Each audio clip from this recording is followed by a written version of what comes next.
Assalamualaikum warahmatullahi wabarakatuh.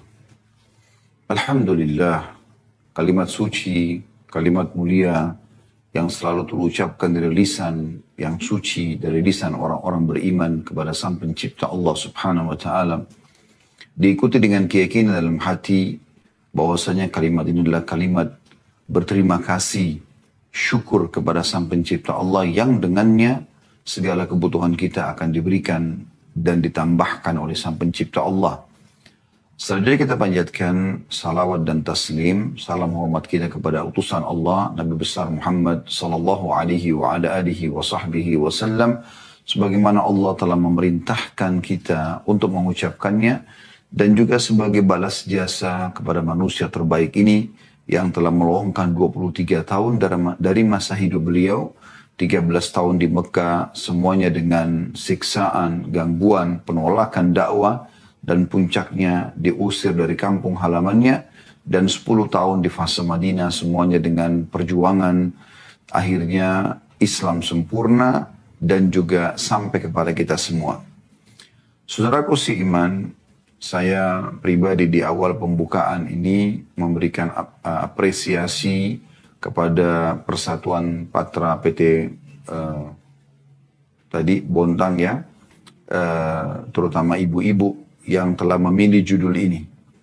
Saya pribadi pada saat awal ditawarkan judul ini, saya sempat merenung ya, dan merenyuh bagaimana ada di antara kaum muslimat yang peduli sekali dengan poin ini. Dan memang poin ini sangat penting.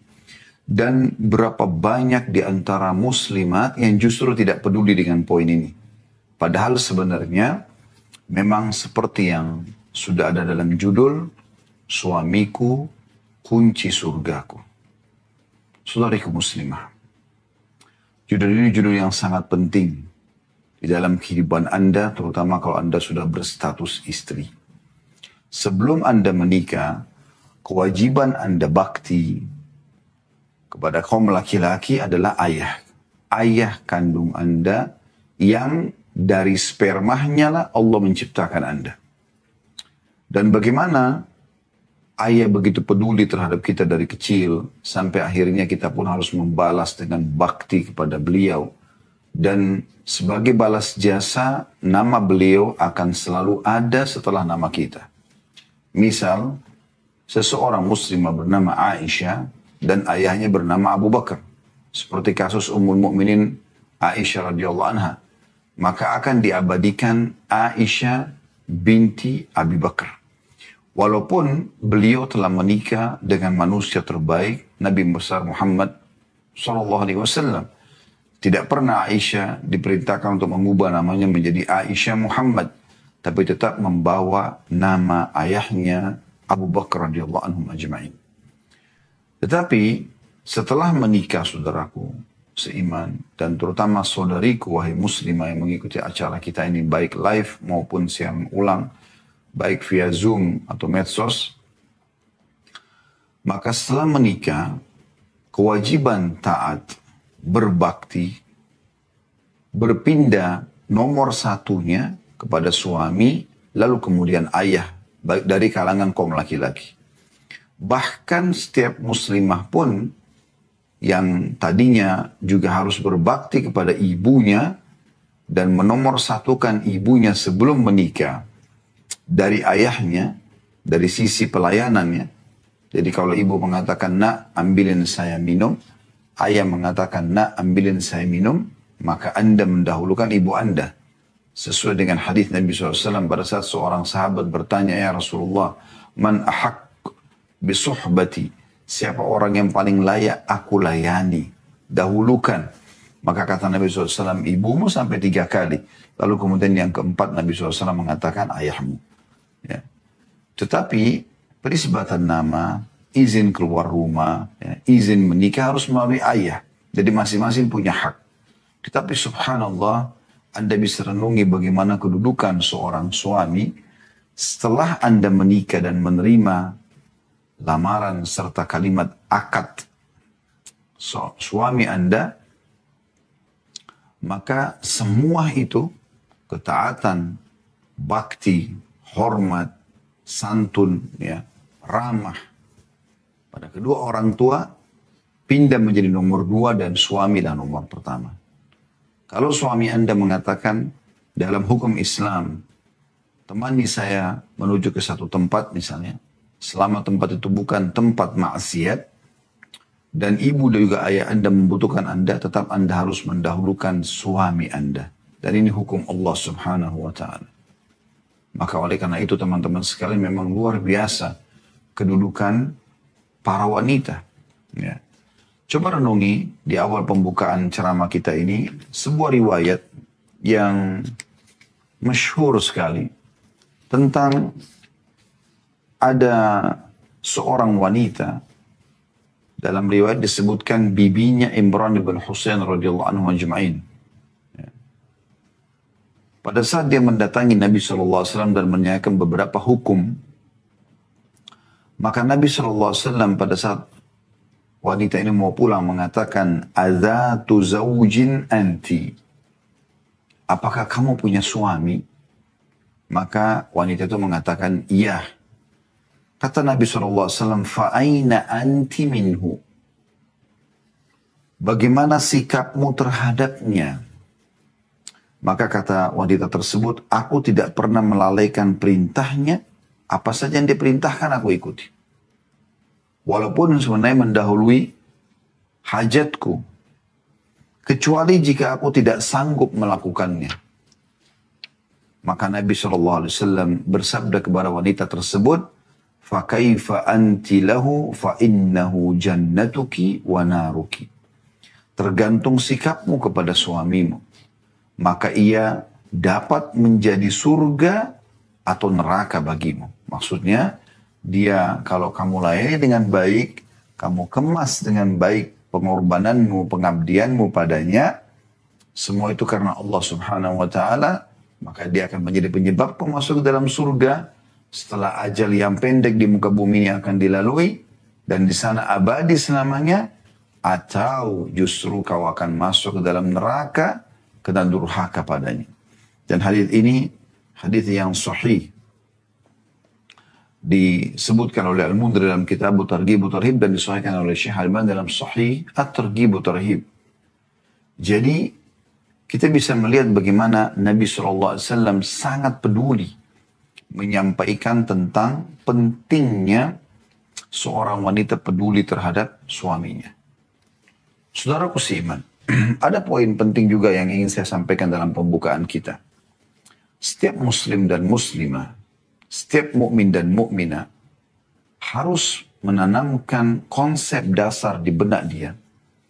Kalau dia bermuamalah, dia berinteraksi sebenarnya dengan Tuhannya Allah subhanahu wa ta'ala. Apapun yang ada di muka bumi ini, interaksi yang terjadi antara anak sama orang tua, saudara dengan saudaranya, kerabat dengan kerabatnya, sahabat dengan sahabatnya, suami istri, ya. Ini semua adalah sebab-sebab yang Allah jadikan untuk meraih yang terbaik dari Allah subhanahu wa ta'ala. Jadi, konsep dasarnya adalah saya berbakti pada orang tua saya, senyum dengan mereka, menjenguk mereka kalau sakit, memenuhi kebutuhan mereka, mendahulukan mereka, ya, berbakti secara umum, dan menjauhi yang durhaka, bukan karena mereka kedua orang tua saya, tapi karena Allah subhanahu wa ta'ala yang memerintahkannya. Kalau itu Anda lakukan, maka semua akan bernilai pahala di sisi Allah subhanahu wa ta'ala. Demikian juga, seorang berbuat baik dengan saudaranya, sanak kerabatnya, atau dari bahasan kita suami istri. Anda tidak perlu, wahai muslimah, melihat ini suami saya secara fisik. Jadi kapan dia baik, saya baik sama dia.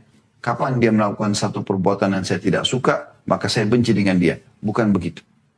Tapi muamalah Anda adalah antara Anda sama Allah subhanahu wa ta'ala. Allah telah menakdirkan laki-laki ini menjadi suami Anda, maka Anda patuh kepada Allah, ya, melalui dia. Ini poin penting. Ini konsep dasar. Anda patuh kepada dia karena Allah subhanahu wa ta'ala. Tidak lagi melihat fisik suami, paras wajahnya, keadaan ekonominya, jenjang sosialnya.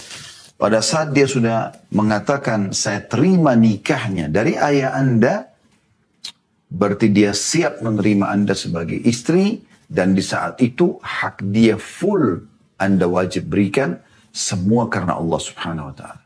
Kalau kita lakukan karena Allah, berbeda sekali. Dengan kita lakukan hanya sekedar mengejar urusan dunia. Kalau ada seseorang pergi haji misalnya, ini sebagai contoh saja. Biayanya besar, jaraknya jauh, ya. Dan meninggalkan pekerjaan dan banyak hal yang harus dikorbankan dengan orang pergi haji. Selain biaya, energi, waktu, dan segala macam. Tapi subhanallah kita temukan orang yang ikhlas karena Allah subhanahu wa ta'ala. Walaupun di Arafah, di Muzdalifah, di Mina, mereka tinggal di kemah. Ya, walaupun ada AC di kemah, tetap aja udara umumnya di musim haji itu panas misalnya. Kita temukan, selain daripada biaya yang besar, kita temukan orang yang ikhlas. Pulang ditanya, mau haji lagi? Jawabannya apa? Mau. Karena dia tahu dia bermuamalah dengan Tuhannya. Tidak penting bagi dia tinggal di kemah, keluar biaya banyak, pengorbanan apapun yang harus dia korbankan termasuk waktu. Ya. Karena dia tahu dia sedang bermuamalah dengan Tuhannya dan dia tunggu dan berharap balasan dari Sang Pencipta Allah yang Maha Pemurah. Akan memberikan balasan yang melimpah luar biasa. Dan beda orang kalau pergi haji karena terpaksa. Hanya karena ajakan pasangan, hanya karena tidak enak sama lingkungan, hanya karena dapat hadiah saja. Bukan karena Allah subhanahu wa ta'ala. Dapat hadiah boleh. Lalu dia dikerjakan, tapi tetap karena Allah subhanahu wa ta'ala. Bukan karena kebetulan ada hadiahnya. Dia sujud syukur kepada Allah karena dapat bonus dari kantornya misalnya, atau dari salah satu kerabatnya, atau dari satu donatur yang memberikan dia biaya haji. Tapi tetap karena Allah subhanahu wa ta'ala dia kerjakan. Maka kalau dia kerjakan bukan karena Allah, kita akan temukan dia hanya pergi haji sekali saja. Kalau ditanya, kamu masih mau pergi haji lagi nggak? Jawabannya pasti tidak. Kenapa? Panas, udara, biayanya besar, harus luangin waktu. Cukuplah sekali seumur hidup, misalnya. Nah, sama dengan ini.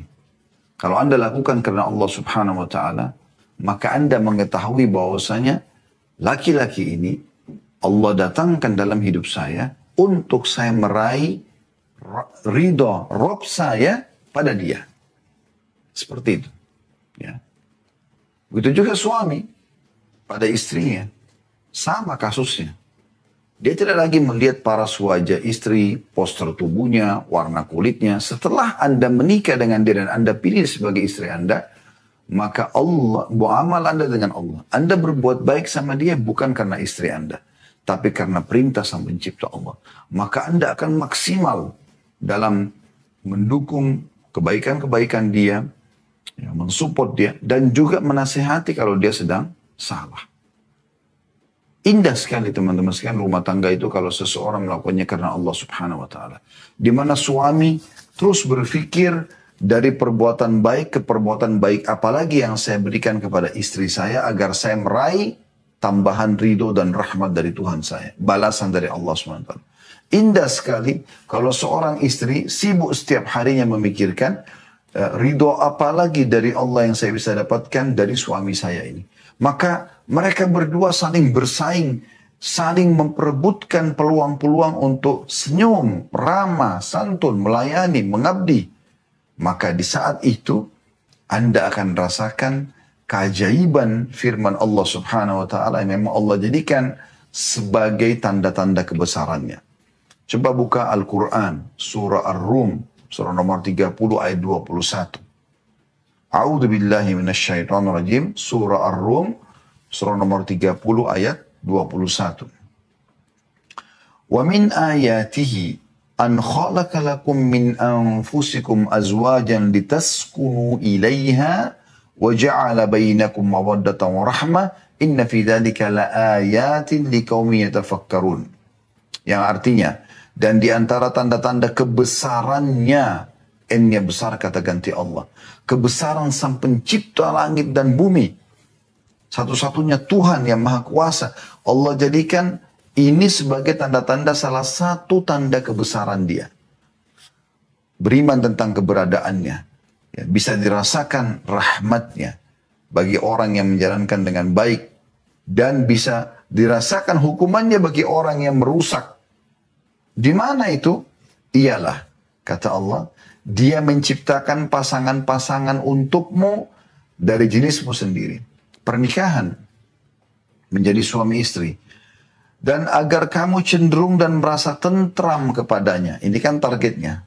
Mawaddah warahmah. Cenderung dan tentram. Bahagia. Ya. Dan dia menjadikan di antaramu rasa kasih dan sayang. Kalau sudah ada kecenderungan dan rasa tentram, muncul rasa kasih dan sayang. Sungguh pada demikian itu benar-benar terdapat tanda-tanda kebesaran Allah bagi kaum yang mau berfikir. Anda bisa bayangkan bagaimana Allah subhanahu wa ta'ala menjadikan rumah tangga itu, kehidupan suami istri, sebagai tanda-tanda kebesarannya. Dan Allah perintahkan kita agar cenderung dan merasa tentram. Baik, kita coba rincikan. Bagaimana caranya supaya saya cenderung? Agama sudah ajarkan. Pilihlah pasangan hidupmu atau lihatlah sesuatu dari pasangan hidup yang membuatmu tertarik. Kita boleh melihat dan memilih paras wajah yang kita suka. Ya, postur tubuh yang kita suka dari awal secara fisik. Memang kita dianjurkan memilih itu. Nabi SAW menyuruh kita melihat. Maka ada istilah nazar syar'i. Melihat secara syar'i. Seorang laki-laki datang ke rumah seorang calon mempelai wanita dan ditemani oleh mahramnya atau ayah walinya atau saudaranya. Kemudian dia boleh duduk ngobrol. Melihat, yang boleh dilihat adalah wajah dan telapak tangan. Wajah adalah simbol setengah badan dan telapak tangan simbol juga terhadap setengah tubuh yang tersisa. Jadi orang sudah bisa melihat, oh paras wajah, karena kita selalu interaksi melihat wajah, gitu kan. Begitu juga dengan postur tubuhnya, gitu kan, gemuk kurusnya dilihat dari telapak tangannya kan. Orang bisa tahu, oh iya, seperti inilah. Kalau dia sudah rasa cocok, selebihnya dia tinggal istikharah kepada Allah subhanahu wa ta'ala, minta petunjuk, lalu kemudian dia melangkah. Dan tidak ada istilah pacaran sebelum menikah. Tapi pacaran setelah menikah iya. Ya, karena pacaran sebelum menikah hukumnya haram sama dengan zina. Tapi pacaran setelah menikah adalah hal yang dianjurkan. Ya. Bahkan kata Nabi SAW, di kemaluan kalian ada sedekah yang besar. Ada pahala yang melimpah. Maka para sahabat heran mengatakan, ya Rasulullah, apakah kami menggauli istri kami? Kami dapat kenikmatan. Kami lagi dapat pahala. Luar biasa ini. Kenikmatannya sudah cukup, lagi dapat pahala. Kata Nabi SAW, bagaimana kalau kalian letakkan pada yang haram, berzina? Dapat dosa enggak? Maka para sahabat terdiam. Sudah tahu jawabannya, tentu saja dosa. Maka kata Nabi SAW, demikianlah kalau diletakkan pada yang haram. Demikian kalau diletakkan pada yang halal. Maksudnya, kalau diletakkan pada yang halal, suami istri, maka berpahala. Seperti besarnya kadar dosa orang kalau zina, maka berhubungan biologis yang halal, pahalanya sebesar dosa zina itu, tapi pahala. Itu kan luar biasa gitu. Ya. Nah, supaya cenderung teman-teman kita melihat. Kita memilih dari keluarga yang baik, jadi kita ada kecenderungan. Kemudian ada perasaan tentram. Muncul pasti. Kalau kita sudah cenderung, kita tentram. Ya. Melihat fisiknya cukup, cocok buat kita. Kemudian kita boleh juga bertanya tentang visi misinya. Si laki-laki pada saat nazar syar'i menanyakan tentang visi misi kalau jadi istri nanti seperti apa. Ya, bagaimana melayani suami, bagaimana kalau suami lagi kurang mood, lagi sakit, bagaimana visi misi tentang kalau punya anak dan seterusnya. Gitu kan? Kemudian juga si istri boleh menanyakan, calon istri menanyakan bagaimana visi misinya si suami. Mendengarkan suaranya, mendengarkan bagaimana visi misinya gitu kan. Bagaimana kalau istri lagi kurang mood, bagaimana kalau istri lagi sakit, bagaimana kalau istri lagi butuh, bagaimana kalau ada anak-anak, bagaimana perhatian dia terhadap anak-anak, dia pengen anak berapa orang dan seterusnya. Ini semua ditanyakan, kalau sudah ada tentu cenderung dan ketentraman akan ada. Kan begitu. Setelah itu menikah, maka Allah mengatakan, dan dia menjadikan setelah kalian menikah ada rasa kasih dan sayang. Ya. Ini akan muncul kalau seseorang, tadi saya bilang, konsep dasarnya lakukan karena Allah, bukan karena yang lainnya. Bagi Anda yang ikuti acara kami ini, baik siaran langsung ataupun siaran ulang teman-teman sekalian, saran kami, kalau Anda dulu menikah, bagi yang sudah lama menikah pun, mungkin di sini ada yang sudah ikut, Masya Allah, sudah sepuh, mungkin sudah 10 tahun, 20 tahun berumah tangga, maka tetap teman-teman sekalian. Kalau dulu Anda menikah dengan pasangan Anda, baik Anda para muslimah yang menikah memilih suami Anda sekarang, ataupun ada muslim yang ikuti acara kita ini, ya, atau suami-suami ibu-ibu yang punya acara ini ikut juga, ya, kepada istrinya. Kalau niat dulu karena hanya suka, karena perintah orang tua saja, karena nggak enak sama teman-teman, faktor umur, faktor ekonomi, faktor politik, karena keamanan misalnya, maka semua itu diubah niatnya. Detik ini, di saat ini, ubah niatnya menikah karena Allah Subhanahu Wa Taala. Kenapa? Karena rumah tangga itu, menurut bahasa kami ya, hemat kami sederhana supaya mudah difahami, rumah tangga itu adalah bahtera pahala yang paling besar. Begini memahaminya. Anda tentu tidak asing dengan puasa Ramadan, ya. Dari mulai sahur, kalau Anda sudah niat puasa, ya, sampai menjelang buka puasa, sepanjang waktu itu, tergantung ada yang 12 jam, ada yang 11 jam, ada yang 15 jam, tergantung cuaca dan wilayah masing-masing. Tapi selama waktu itu, kurang lebih setengah hari, ya, dari 24 jam itu, Anda berada di bahtera pahala puasa. Jadi misalnya Anda jam 11 siang lagi duduk, ngobrol sama kerabat, ada yang bertamu. Anda tetap ada di atas pahala puasa. Anda lagi tidur di siang hari Ramadan, istirahat, Anda tetap berada di bahtera pahala puasa. Karena Anda sedang menjalani puasa. Jadi detik-detik Anda semuanya berpahala. Ini rasionalnya.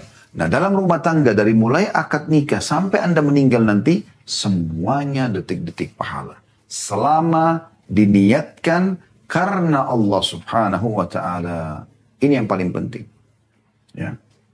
Makanya dalam sebuah hadis kata Nabi SAW riwayat Abu Daud, Inna Allah la yakbalu amalan illa ma kana khalisan liwajhi.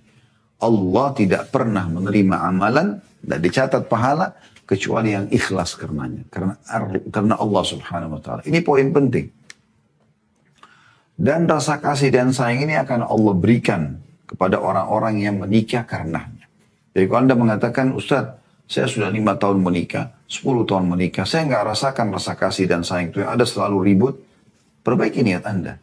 Kalau Anda niat karena Allah SWT tidak mungkin. Allah sudah janjikan di sini. Dan Allah jadikan sebagai tanda-tanda kebesarannya. Nggak mungkin tidak. Ya, ini poin penting yang harus digaris bawahi dari tadabbur ayat surah Ar-Rum, surah nomor 30 ayat 21 tadi. Baik.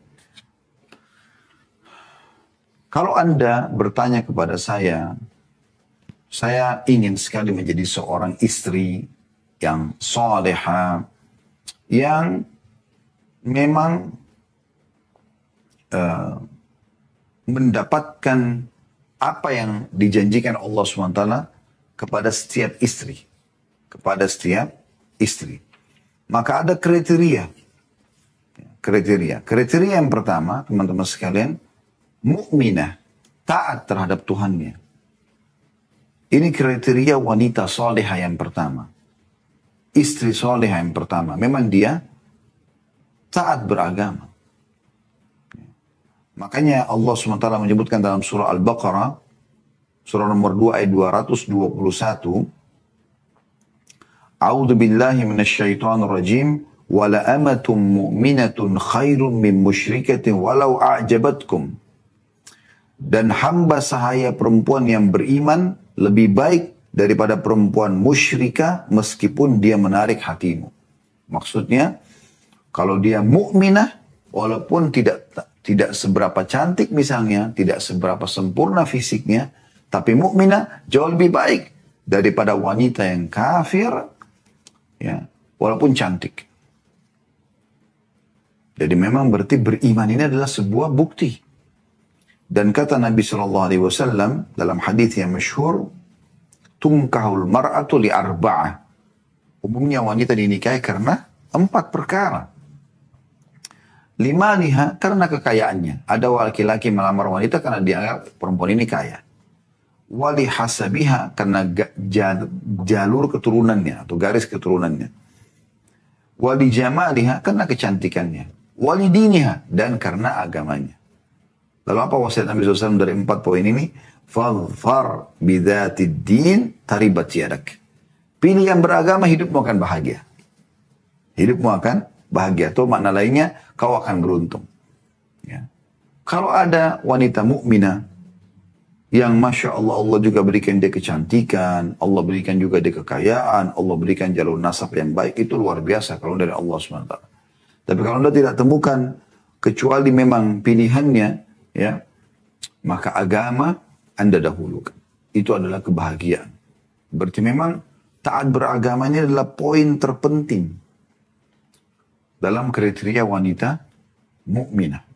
Jadi Anda sebagai laki-laki, pilih wanita yang mukminah, ya.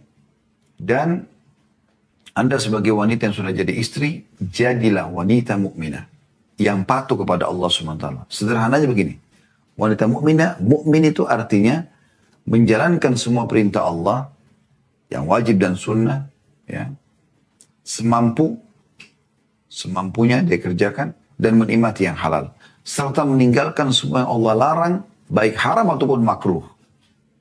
Mukminah hidupnya dari ketaatan kepada ketaatan, dari menolak keburukan atau dosa kepada penolakan dosa yang lainnya. Kemudian yang kedua, penuh kasih sayang. Kasih dan sayang artinya kasih itu orang yang suka mendahulukan orang lain. Kasihan. Anda kalau kasihan sama orang bagaimana? Anda lagi lapar, tapi ada orang lebih lapar, Anda kasih ke dia. Itu kan kasih. Ya, mendahulukan orang lain. Sayang, merangkul, mengelus, ya, merasa iba dan peduli terhadap permasalahan yang sedang dihadapi. Sayang. Itu disebutkan Nabi SAW di dalam hadis yang masyhur sekali, ya. Tazawwajul wadudal waluda fa inni mukathirun bikumul umam. Menikahlah kalian dengan wanita yang dua sifatnya. Wadud, pengasih, sayang, hidupnya penuh dengan kelembutan, sopan santun, ramah. Tentu kalau kita sudah bahasakan ini berarti jauh dari semua yang lawan daripada bahasa tadi. Kasar, ya, misalnya, tidak sopan, ini semua tidak ada. Dan yang subur, karena aku akan menjadi bangga dengan jumlah umatku pada hari kiamat. Jumlah umatku pada hari kiamat. Kemudian yang ketiga, setia dan terpercaya. Kalau Anda sudah berstatus istri, ya, maka tidak ada poliandri dalam Islam. Nggak ada perempuan bisa punya 2 suami, nggak ada. 1 suami saja. Artinya, Anda fokus maksimalkan pada 1 laki-laki ini. Cuma 1 orang ini. Anda sibuk berbakti dengan dia. Bahkan dia di atas orang tua Anda sebagaimana saya bahasakan tadi. Dan prinsip sebagian wanita kadang-kadang mengatakan yang penting anak. Suami nomor 2 itu salah. Yang penting suami. Anda wajib bakti sama suami, anak-anak bakti kepada Anda. Ya. Dan tidak ada laki-laki lain yang Anda disuruh berbakti lebih daripada suami. Itu saking besarnya haknya. Dalam sebuah athar disebutkan Sehingga saya disebutkan oleh Abdul Razak dalam musannafnya, bahwasanya Aisyah berkata radhiyallahu anha, wahai para muslimah, wahai para mukminah, perhatikanlah, atau kalau seandainya kalian mengetahui besarnya hak suami kalian terhadap kalian, maka niscaya seseorang yang terhadap kalian akan mengambil debu telapak kaki suaminya dan dia letakkan di pipinya. Bukan karena suami, tapi karena Allah subhanahu wa ta'ala. Allah menjadikan Anda, membuat suami Anda senyum, suami Anda puas, ya, merasa kehilangan pada saat Anda lagi tidak ada di rumah, atau keluar sebentar dia sudah rindu. Apalagi kalau Anda meninggal, dia merasa kehilangan luar biasa, ya. Dia ridho. Maka itulah wanita ahli surga. Nabi SAW merangkumkan dalam sebuah hadis yang diriwayatkan oleh An-Nasai, Ahmad, dengan sanad sahih. Keduanya meriwayatkan dengan sanad yang sahih, yang berbunyi, allati tasurruhu idza nadhara wa tuti'uhu idza amara wa la tukhalifuhu fi nafsiha wa maliha. Wanita ahli surga adalah wanita, ya, yang menyenangkan suaminya ketika ia melihatnya. Dandan, rapi, bersih. Ibu kalau biasa pakai daster di rumah dulu waktu masih gadis, sekarang nikah sama suami. Apa yang suami suka, pakaian pakai. Biar Anda tidak biasa dulu waktu masih gadis pakai baju seksi, sekarang Anda pakai baju seksi. Apa yang dia suka? Warna yang dia suka. Model yang dia suka. Suami Anda. Bahkan Anda tidak berbusana, mohon maaf, juga tidak ada masalah depan dia. Dan itu tidak boleh Anda lakukan sama ayah Anda yang merupakan Anda lahir dari sperma dia. Kalau Anda sudah mulai balik pun sudah tidak boleh ayah Anda melihat aurat Anda, kan? Nah, ini suami boleh. Kedudukannya luar biasa gitu dalam Islam. Jadi jangan paksakan diri, karena ini banyak kasus-kasus rumah tangga terjadi perceraian karena maksa mau tampil seperti yang dia suka. Saya pernah melihat ada satu kasus yang subhanallah, sekarang orang yang sudah bercerai bahkan.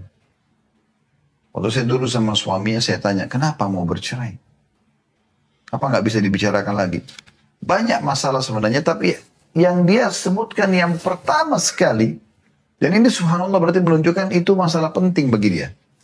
Dia mengatakan, saya sangat suka dengan wanita yang rambut panjang. Tapi istri saya setiap kali saya nasihatin tidak mau dengar. Selalu saja dia mau rambut pendek. Sedikit panjang sedikit dipotong. Sementara saya terganggu dengan itu. Setelah sekian belas tahun menikah cerai. Salah satu sebabnya gara-gara itu. Artinya apa? Lakukan apa yang, tampillah seperti yang suami Anda suka. Bukan yang Anda suka gitu. Ya.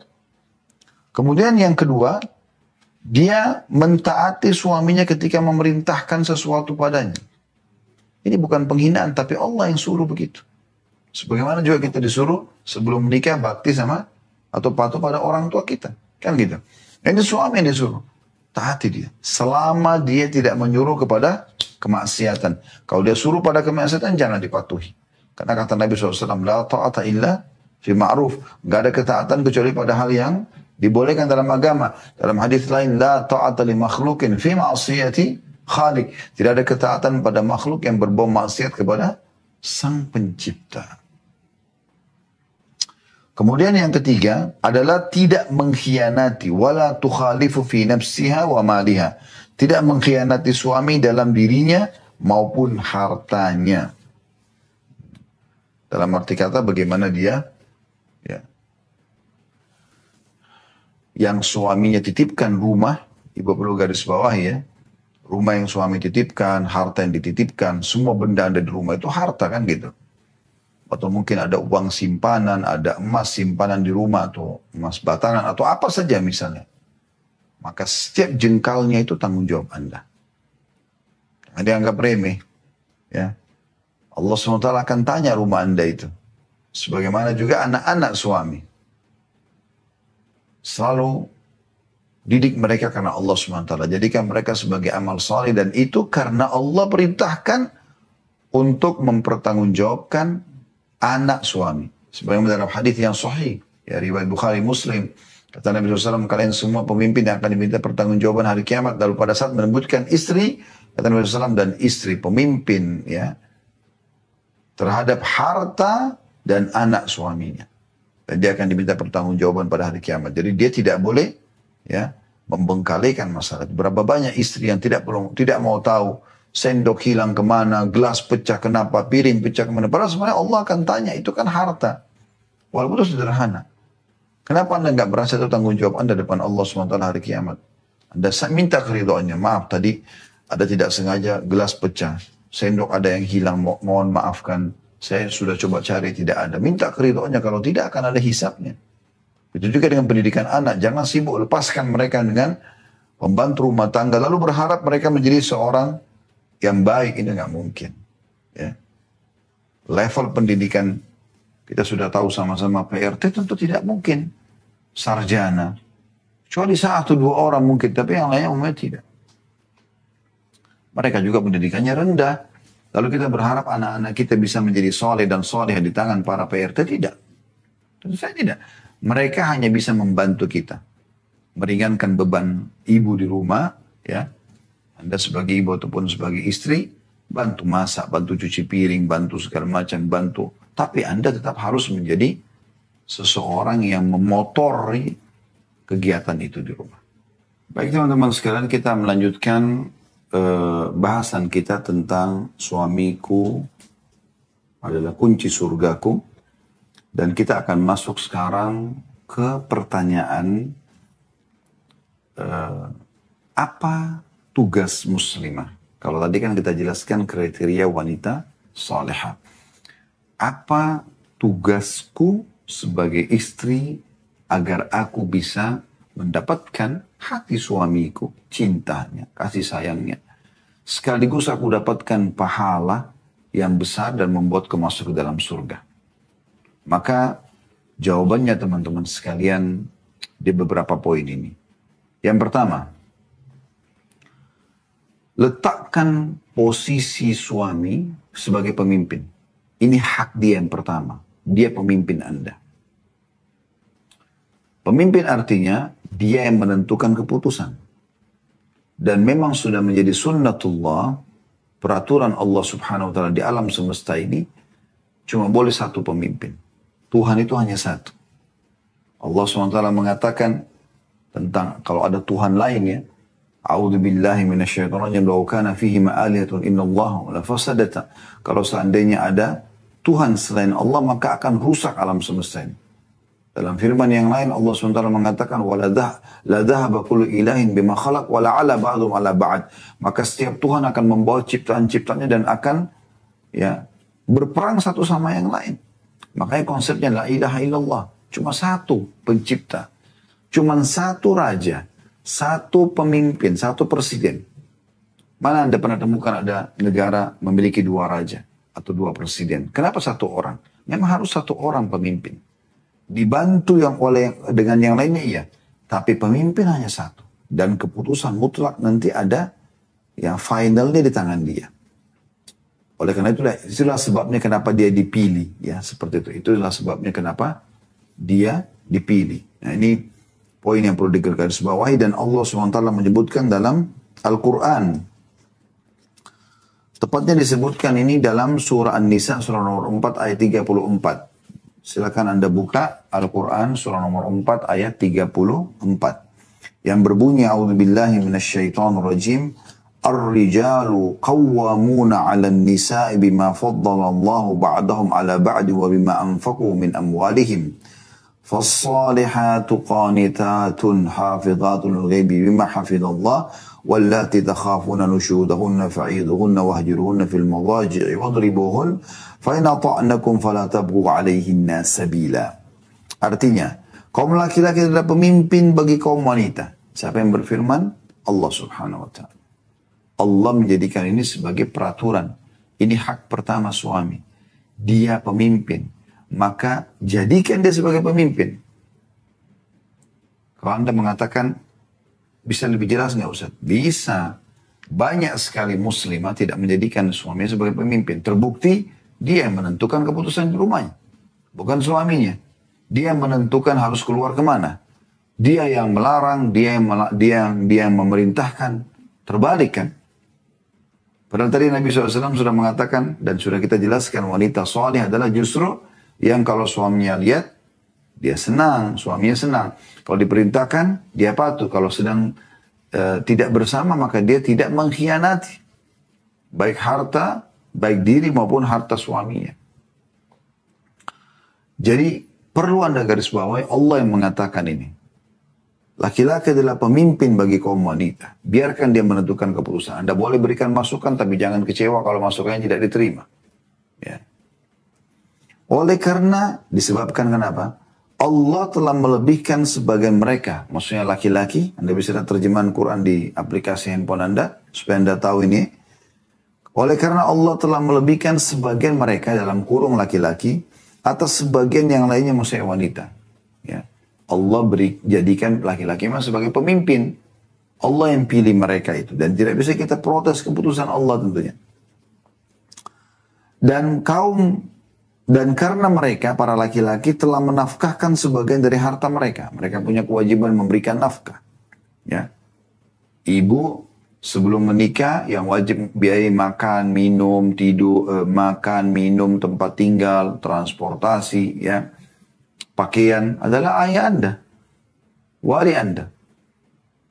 Kalau ayah wajar memberikan kepada anak perempuannya. Kenapa? Karena memang anak dia, darah daging dia. Ya. Dan Allah bebankan juga dia untuk memberikan. Tapi kalau suami setelah menikah pindah ke suami. Ya. Suami ini siapa? Orang asing. Bukan ayah, bukan paman, bukan kakak, bukan adik. Bukan keluarga. Maksudnya bukan orang yang, ya, mungkin bisa saya Anda menikah dengan keluarga, tapi yang bukan mahram. Tapi ini mahram, bukan mahram Anda ini. Bukan orang yang tidak boleh Anda menikah. Artinya dia orang asing dulu nih. Tapi setelah dia menikah, dia punya kewajiban untuk memberikan nafkah kepada Anda. Begitu Anda menikah, maka Anda ikut sama suami. Di hari itu suami punya kewajiban memberikan makan apa yang dia makan, minum yang dia minum, ya, pakaian untuk istrinya, tempat tinggal, transportasi semampu dia. Maka Allah lebihkan laki-laki karena beban itu. Ya, makanya kita temukan banyak laki-laki, Masya Allah mereka bekerja, banting tulang dalam 1 bulan, akhir bulan terima gaji diberikan kepada istrinya. Istrinya yang menata harta tersebut, dan bisa mengelola sukanya. Beli susu yang dia suka, beli minuman yang dia suka, beli makanan yang dia suka, beli pakaian yang dia suka, beli perabot-perabot rumah yang dia suka, dan seterusnya. Ya. Lalu kata Allah, sebab itu. Ya, di sini diingatkanlah para muslimah, maka wanita salihah ialah wanita yang taat kepada Allah. Karena Allah yang memerintahkan untuk patuh pada suami dan menjadikan suami sebagai pemimpin dalam ayat ini. Ini masih 1 ayat ya. Dan memelihara dirinya ketika suaminya tidak ada. Tidak berkhianat. Tidak selingkuh. Sehingga Allah pun memelihara mereka. Allah pun memelihara mereka. Ya. Dia Allah pelihara mereka. Allah jaga mereka. Sebelum menikah ayahnya yang tanggung. Setelah menikah suaminya yang tanggung. Jadi tidak ada beban bagi muslimah gitu. Wanita-wanita yang kau khawatirkan nusyudnya, pembangkangan, tidak mau jalankan kewajibannya, maka nasihatilah mereka. Ini pada para suami diingatkan, nasihati dengan cara baik. Kalau mereka tidak mau dengar, maka pisahkan mereka di tempat tidur. Hajar istilahnya. Ya. Diboikot, diranjang, tidak digauli. Kalau mereka tetap juga tidak mau sholat, tutup aurat, gak mau melayani suami, gak mau urus anak, gak mau urus rumah, maka pukul mereka. Tapi pukulan yang tidak boleh berbekas. Sebagaimana para ulama menjelaskan, darbatun ghairu mubarrah. Ya, pukulan yang tidak berbekas, ya, tidak menyakiti, tapi cukup sebagai peringatan. Kalau mereka tidak mau dengar, ya sudah, berarti itu diceraikan. Tapi kalau mereka mau dengar, kemudian jika mereka mentaati kalian, maka janganlah kalian mencari-cari jalan untuk menyusahkan mereka. Jadi ini dalil tentang masalah menjadikan suami sebagai pemimpin, ya. Kemudian yang kedua, taat kepada suami. Taat, walaupun tadi sudah kita singgung ya. Taat dalam hal-hal yang tidak berbau maksiat. Sebagaimana sabda Nabi SAW, "Lau kuntu amiran ahadan an yasjuda li ahadin, la amartul mar'ata an tasjuda li zawjiha." Dalam hadis riwayat At-Tirmidzi dan Ibnu Hibban, juga Al-Baihaqi, dan dinyatakan hadis ini adalah hadis yang sahih oleh mereka. Kalau seandainya, kata Nabi SAW, aku boleh memerintahkan seseorang sujud kepada selain Allah, aku akan suruh istri sujud pada suaminya. Coba anda renungi baik-baik. Kenapa bukan Nabi SAW mengatakan, aku akan perintahkan anak sujud pada orang tuanya? Kan lebih pantas anak untuk orang tuanya kalau secara akal manusia. Tapi Nabi SAW mengatakan bukan. Suami suruh istri sujud pada suami. Bayangkan, sujud itu adalah perbuatan yang paling menghinakan diri. Makanya kita berikan kepada Allah SWT. Kita letakkan kepala kita, dahi kita di tanah. Dan Allah muliakan orang yang sujud. Sebagaimana sabda Nabi SAW, "Akrabu abdun ila rabbi wa huwa sajid." Justru paling dekatnya seorang hamba pada Tuhannya pada saat dia sedang sujud. Karena memang itu perbuatan yang luar biasa. Anda bisa bayangkan, wahai muslimah, kalau seandainya boleh sujud kepada selain Allah, perempuan disuruh sujud pada suaminya. Dan saking besarnya haknya suami, dalam hadis riwayat Hakim dengan sanad sahih dalam kitab Mustadrak yang disebutkan bahwasanya Nabi SAW bersabda, "Haqquz zawji ala zawjatihi allau kana bihi karhatun falahasatha ma'addat haqqah." Kewajiban seorang istri kepada suaminya sangat agung, kata Nabi SAW dalam hadis sahih ini. Seandainya suaminya terluka, lalu istrinya menjilati luka tersebut, niscaya ia belum sempurna menunaikan hak suaminya. Kalau ada luka, lalu bukan dibersihkan pakai kapas, pakai alkohol, tapi dengan lidahnya, menjijikkan sebenarnya. Tapi kalau dia lakukan itu pun, maka belum bisa memberikan hak suaminya. Artinya ambil contoh, kalau ini saja belum bisa, bagaimana dengan yang lainnya? Dan Nabi SAW mengatakan dalam hadis yang mulia, saya berharap selalu kami kalau bahas hadis ini mengingatkan semua muslimah. Dan semoga istri kami, anak-anak kami, ibu kami, saudara-saudari kami, semuanya yang terdekat kepada kami yang mendahulukan atau terdahulukan untuk mengamalkan hadis ini, kemudian tentu para muslimah yang mengikuti acara kami ini, baik live ataupun siaran ulang. Perhatikan wahai muslimah, hadis yang sangat mulia. Ini resepmu menuju ke surga. Apa kata Nabi SAW? 3 hal diingatkan. Idza shallatil mar'atu khamsaha. Kalau seandainya istri itu sholat fardu 5 waktu. Gak disebutin sholat sunnah. Qabliyah, ba'diyah, duha, sholat malam, wudu, taubat, tahiyat masjid. Tidak disebutin ini semua. Nabi cuma patok sholat 5 waktu. Subuh, duhur, asar, maghrib, isya. Bayangkan. Nanti kalau anda kerjakan sholat sunnah itu sudah tambahan lagi. Ekstra luar biasa. Ini saja. Pesan pertama Nabi. Kalau istri jaga sholat 5 waktu. Azan, sholat. Wasamat syahraha. Yang kedua, menjaga puasa Ramadannya. Nggak disebutin puasa Senin Kamis, Ayyamul Bid, puasa Tasu'a, Ashura, puasa 9 dan 10 Muharram, puasa Arafah, 9 Zulhijjah. Nggak ada penyebutan sunnah. Puasa wajib saja. Fokus ini. Dan yang ketiga, wahafidhat farjaha.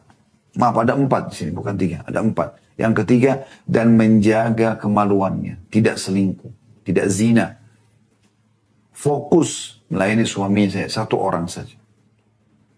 Yang keempat, wa ata'at zawjaha. Lalu dia patuh pada suaminya. Jadi 4 hal, tadi keliru saya sebutkan 3. Jadi 4 hal. Jaga sholat 5 waktu, puasa Ramadan, menjaga kesucian kemaluannya, hanya suaminya yang boleh menikmatinya, nggak boleh yang lain. Selesai. Walaupun datang kepada anda laki-laki seperti bulan tampannya, nggak ada ceritanya. Suami saya yang terbaik. Dan yang terakhir, mentaati suaminya. Qila laha dkhulil jannata min ayyi abwabil jannati syi'ti. Akan dikatakan padanya pada saat dia wafat, Masuklah engkau ke dalam surga dari pintu mana saja yang engkau kehendaki. Ini luar biasa. Ya. Haknya Allah sholat 5 waktu, puasa Ramadan. Haknya suami menjaga kesucian kemaluan istri dan juga mentaati suaminya. Apa yang suaminya perintahkan? Iya. Semuanya iya. Tidak ada sesuatu yang dia tolak kecuali berbau maksiat kepada Allah. Sebagaimana Allah subhanahu wa ta'ala menganjurkan Nabi SAW untuk menyampaikan hadisnya yang masyhur, tadi sudah saya sampaikan, hadis Bukhari Muslim ya. La ta'ata fi ma'siyatillahi innama ta'atu fil ma'ruf. Tidak ada ketaatan dalam maksiat kepada Allah. Kalau suami bilang buka jilbabmu, ya temani saya ke diskotik, nggak ada kewajiban taat di situ. Ketaatan itu hanya berlaku pada sesuatu yang baik saja, kata Nabi SAW. Ya. Kemudian teman-teman sekalian, yang ketiga, tinggal di rumah. Kecuali darurat untuk keluar. Dan kalaupun keluar harus izin dengan suaminya. Apakah dia bekerja, apakah dia silaturahmi keluarga, apakah dia pergi belanja. Jangan melangkah satu langkah dari depan pintu rumah, wahai muslimah, kecuali dengan izin suami. Allah subhanahu wa ta'ala menyebutkan dalam surah Al-Ahzab ayat 33. Ini surah nomor 33 ayat 33. A'udzu billahi minasyaitonir rajim wa qarna fi buyutikunna wa la tabarrujna tabarrujal jahiliyatil ula. Hendaklah kamu tetap di rumahmu dan jangan kamu berhias dan bertingkah laku seperti orang-orang jahiliyah dulu. Maksudnya, ya, ini perintah kepada istri-istri Nabi SAW. Kalau istri-istri Nabi saja diperintah begini, apalagi wanita muslimah umumnya. Nggak boleh kita keluar lagi dan segala macam yang membuat fitnah terjadi di luar. Kalau tidak perlu, jangan keluar rumah. Dalam sebuah hadis yang lain disahihkan oleh Syekh Al-Albani dalam Sahih Targhib wa Tarhib, kata Nabi SAW, dan paling dekatnya seorang muslimah pada Tuhannya pada saat dia berada di dalam rumahnya, bahkan di tempat yang terdalam dari rumahnya. Dalam hadis yang lain kata Nabi SAW, perempuan itu aurat, al-maratu aurah. Idza kharajat istashrafaha syaitan. Kalau dia keluar, maka syaitan memantaunya. Ya. Dan makna atau kalimat istishraf ini orang Arab menggambarkan kalau ada orang mau lihat sesuatu dari jarak jauh, yang jaraknya jauh dan dia ingin melihat dan fokus, biasa orang letakkan, kalau lagi terik matahari misalnya meletakkan ya telapak tangan di atas keningnya seperti ini. Maka syaitan begitu, mengintai setiap wanita yang keluar. Agar terjerumus dalam pelanggaran-pelanggaran agama. Ya. Ini yang kita hati-hati sekali. Ya. Ibnu Taimiyah berkata dalam Majmu' Fatawa beliau, ya, di jilid 32 halaman 281, beliau mengatakan seorang istri tidak halal keluar rumah kecuali dengan izin suaminya. Jika ia keluar rumah tanpa izin suaminya, maka itu termasuk nusyud, pembangkangan tadi. Bermaksiat kepada Allah dan Rasulnya, serta berhak mendapat siksa. Ya. Ini bahaya sekali. Oleh karena itu harus hati-hati. Ya, wahai muslim. Izin sama suami. Ya. Kemudian yang keempat, melayani biologi suami. Melayani biologi suami ini hak. Ya. Dan jangan heran kalau suami Anda berbeda kebutuhan biologisnya dengan Anda. Ya. Berbeda tentunya. Laki-laki memiliki sperma. Sperma itu panas. Ya. Biasanya kalau tidak terlampiaskan maka bawanya kepada emosi dan segala macam. Beda dengan kaum wanita, mereka bisa lebih tenang. Ya. Laki-laki beda. Oleh karena itu jangan heran kalau suami selalu kadang-kadang sering melakukan interaksi biologis bahkan berulang-ulang. Jangan Anda mengatakan kenapa kau tidak bosan segala macam. Memang sudah begitu fitrahnya. Dia nggak bisa lawan itu. Ya. Dan Anda kalau penuhi ini, Anda telah menjalankan hak yang keempat. Atau kewajiban Anda yang keempat yang merupakan hak suami. Dan Nabi SAW mengatakan dalam hadis riwayat Bukhari Muslim, "Idza da'a ar-rajulu imra'atahu ila firashi fa'abat an taji'a la'anatha al-malaikat hatta tusbih." Jika seorang suami mengajak istrinya untuk melakukan hubungan intim lalu ia enggan menurutinya, maka para malaikat akan melaknatnya hingga pagi.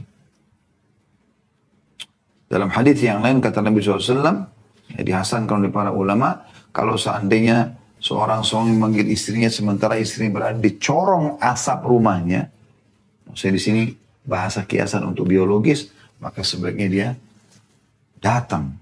Dalam hadis yang lain, ya kata Nabi SAW, ya, tidak demi zat yang jiwaku dalam genggamannya, ya tidak ada seorang istri yang menolak panggilan suaminya pada saat dipanggil untuk berhubungan biologis, kemudian dia menolak kecuali Allah yang di langit akan murka padanya, kama qala Nabi SAW. Ya.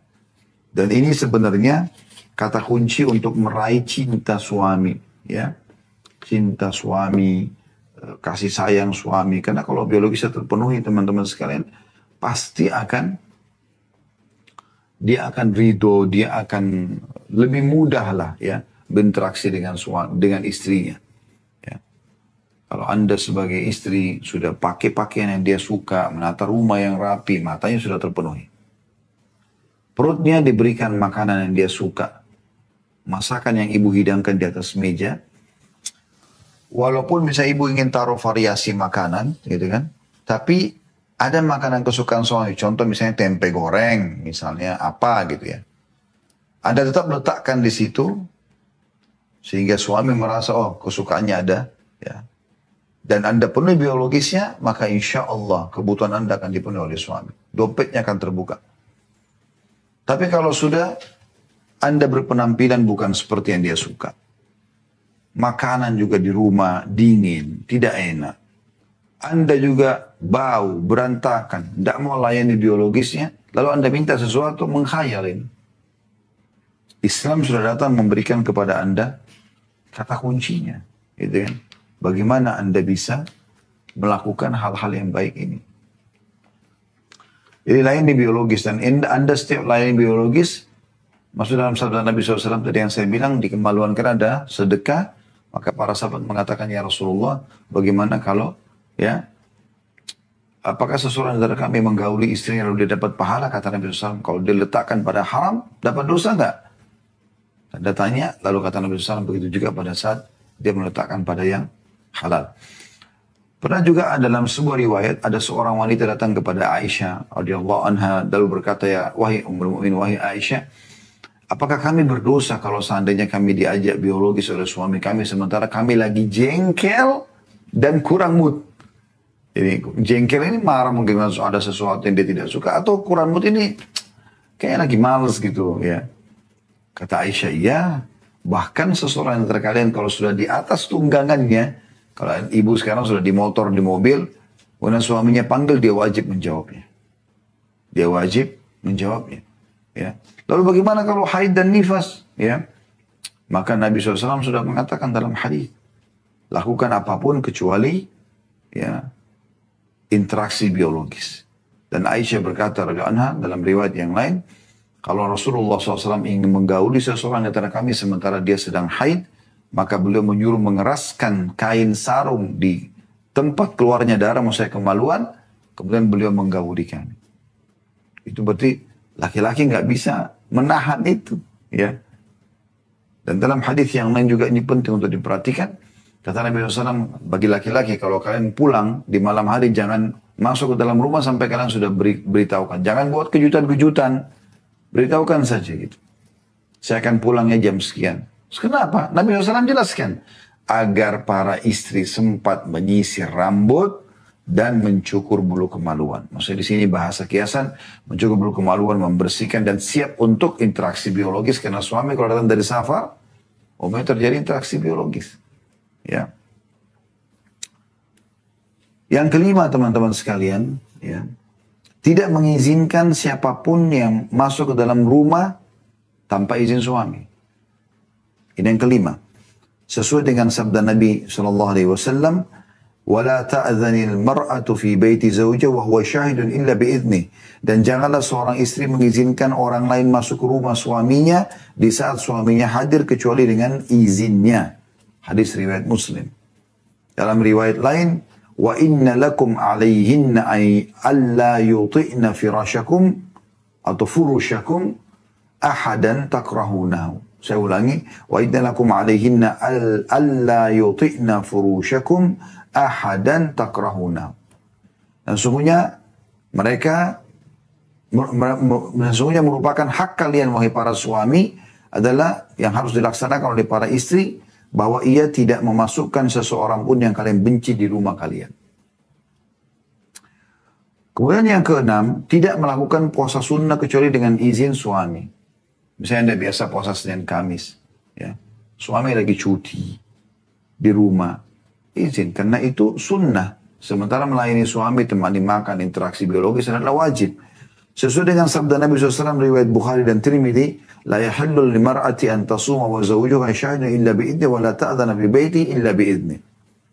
Tidak halal bagi seorang istri untuk puasa sunnah di saat suaminya hadir bersamanya kecuali dengan izinnya, dan tidak halal pula ya baginya mengizinkan orang lain masuk ke rumah suaminya kecuali dengan izin suaminya. Ya, jadi ada jelas penekanan masalah itu. Yang kedelapan, tidak menginfakkan harta suami kecuali dengan izinnya. Ya. Sesuai dengan sabda Nabi SAW diriwayatkan Abu Dawud dan Tirmidzi, la tunfikul mar'atu syai'an min baiti zawjiha illa bi'idni zawjiha. Janganlah seorang istri menginfakkan sesuatu dari rumah suaminya kecuali dengan izin suaminya. Apapun itu sifatnya. Ya. Juga dalam sabda Nabi SAW, ya, kalau seandainya, ya, ini mengingatkan tentang masalah dia berinfak dan dia dengan izin suaminya, dia dapat pahala. Suaminya juga dapat pahala tentunya. Tapi kalau dia keluarkan tanpa izin suaminya, maka dia berdosa gitu. Kata Nabi SAW, "Idza anfaqatil mar'atu min ta'ami baitiha ghaira mufsidah, kana laha ajruha bima anfaqat wa li zawjiha ajruhu bima kasaba. Walil khazini mithlu dzalika la yanqusu ba'dhum ajra ba'di syai'a." Jika seorang istri menginfakkan makanan dari rumah suaminya tanpa berlebihan, maka ia mendapatkan pahala apa-apa yang telah ia infakkan, suaminya pun memperoleh pahala dari usaha yang ia lakukan. Maksudnya dari istri tadi, infak istrinya itu karena uang dari suaminya. Penjaganya pun memiliki pahala yang sama. Maksudnya para pembantu rumah tangga yang menjaga makanan itu. Masing-masing tidak mengurangi pahala dari yang lain sedikit pun. Yang kesembilan, teman-teman sekalian, adalah mendidik anak. Mendidik anak, ya. Sebagaimana sudah jelas sekali tadi sudah kita sampaikan bagaimana dia bertanggung jawab terhadap harta dan ya, rumah suaminya.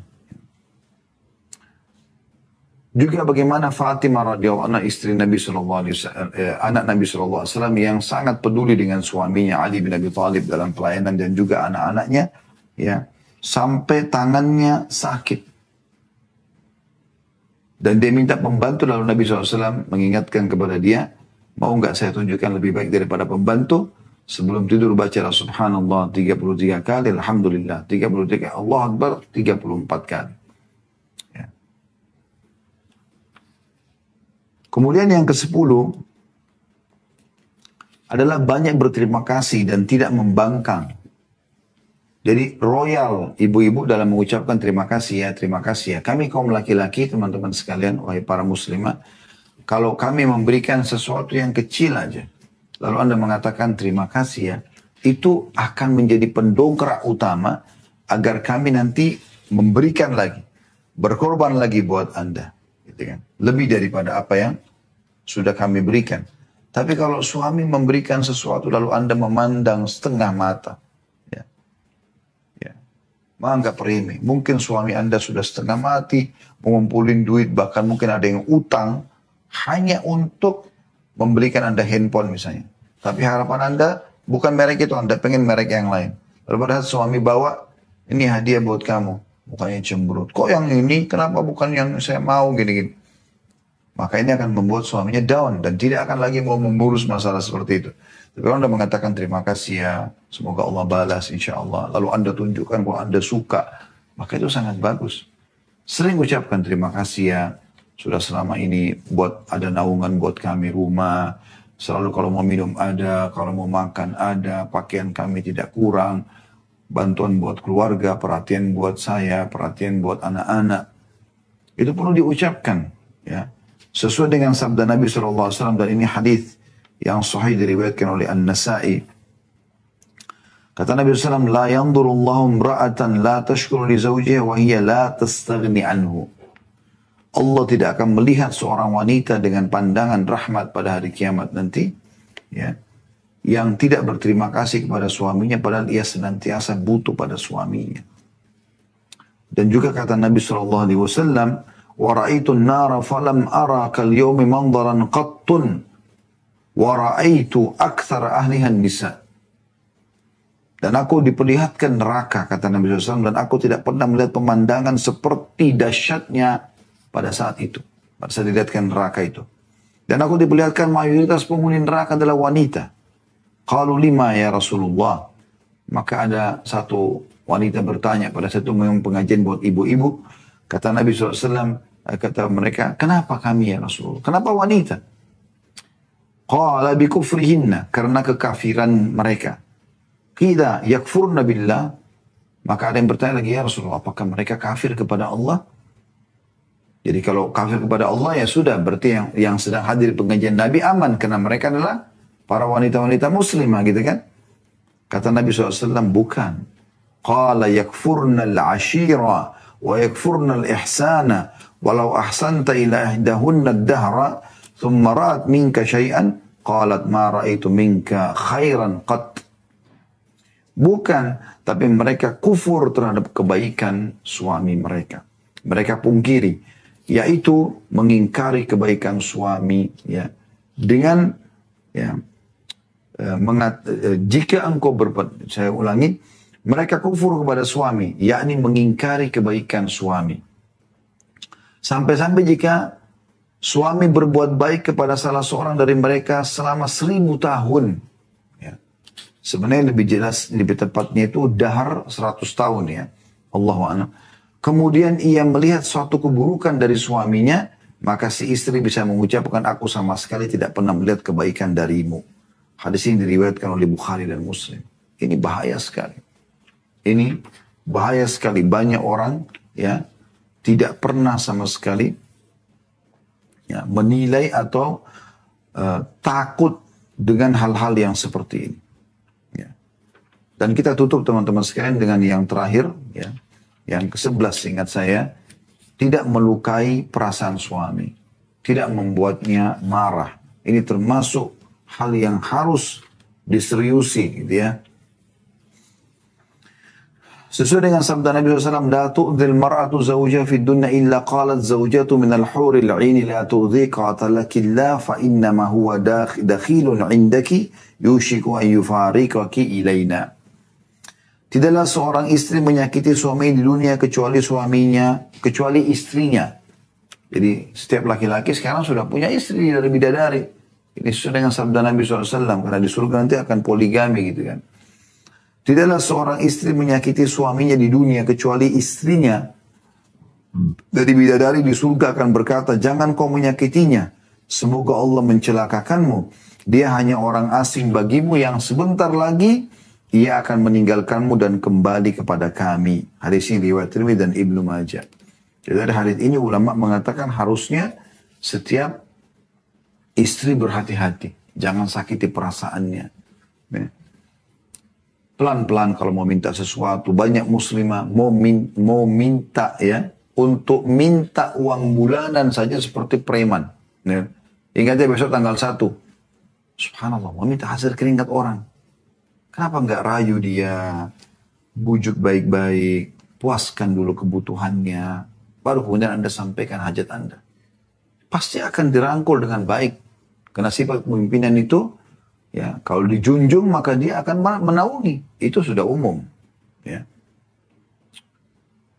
Di sini juga masuk dalamnya adalah Jangan sakiti dia bukan cuma dirinya, di keluarganya, di orang tuanya. Banyak wanita menjadi penyebab suaminya durhaka pada orang tuanya. Ini nggak boleh. Ya, harus dia hati-hati sekali. Justru dia penyebab suaminya bakti pada orang tuanya gitu kan. Ini penting sekali. Dan juga di sini masuk dalamnya tidak boleh minta tolak tanpa udzur syar'i. Di poin ini. Ini menyakiti suami. Sedikit-sedikit masalah ceraikan saya. Kita sudah tidak cocok. Ini nggak boleh. Kata Nabi SAW dalam hadis yang sahih diriwayatkan Tirmidzi dan Abu Dawud, ayyuma imra'atin sa'alat zawjaha talaqa fi ghairi ma ba'sin fa haramun 'alaiha raihatul jannah. Istri manapun yang meminta cerai kepada suaminya tanpa alasan syar'i, tidak ada alasannya, agamanya tidak ada, maka diharamkan baginya mencium bau surga. Jangankan masuk surga, mencium bau surga aja tidak akan bisa. Kalau Anda bertanya, lalu apa udzur syar'inya Ustaz? Udzur syar'inya, ya, suami murtad dari agama misalnya. Suami ahli maksiat, tidak sholat, berbuat kemungkaran, ya. Anda sudah ingatkan tidak mau dengar, itu Anda punya hak untuk mengajukan perceraian. Tapi kalau hanya lupa pesanan Anda, ya, mungkin dia lakukan kesalahan yang masih bisa ditoleransi, yang dia sudah minta maaf, ya. Ini harusnya Anda toleransi masalah itu. Karena Allah Subhanahu wa Ta'ala. Dan sebagai wasiat saya dalam penutupan sebelum pertanyaan teman-teman sekalian, ringankan beban hidup Anda. Jangan pernah mengambil tugas para malaikat. Maksudnya apa? Apa yang nampak depan mata kalau kebaikan, kebenaran dalam agama Anda dukung. Apa yang tidak nampak dari kesalahan, tidak usah dikorek-korek. Jadi kalau Anda lihat kebaikan, Anda dukung. Anda lihat kemungkaran, baru Anda pungkiri. Kalau Anda tidak tahu, Anda tidak usah nanya-nanya.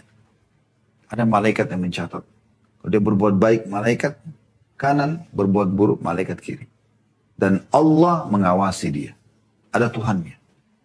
Jangan habiskan umur dan waktu Anda hanya mau memantau, memata-matai. Allah SWT mengatakan dalam Al-Quran, dalam surah Al-Hujurat, وَلَا تَجَسَّسُوا. Jangan saling memata-matai. Juga sabda Nabi SAW, la tajassasu, jangan saling memata-matai. Dan ulama sudah mengatakan tidak boleh seorang suami memata-matai istrinya atau istri memata-matai suaminya. Udah dia percayakan. Urusan dia sama Allah Subhanahu wa Ta'ala. Tinggal kita benahi diri kita. Ingat sabda Nabi SAW, baktilah dengan kedua orang tua kalian, Allah akan berikan kalian anak-anak yang bakti pada kalian. Itu kuncinya. Bakti pada orang tua kita, Allah kasih anak-anak bakti sama kita. Jagalah kesucian kemaluan kalian, Allah akan jaga kesucian kemaluan pasangan kalian. Selesai. Gak usah khawatir. Benahi diri kita, Allah akan jaga pasangan kita.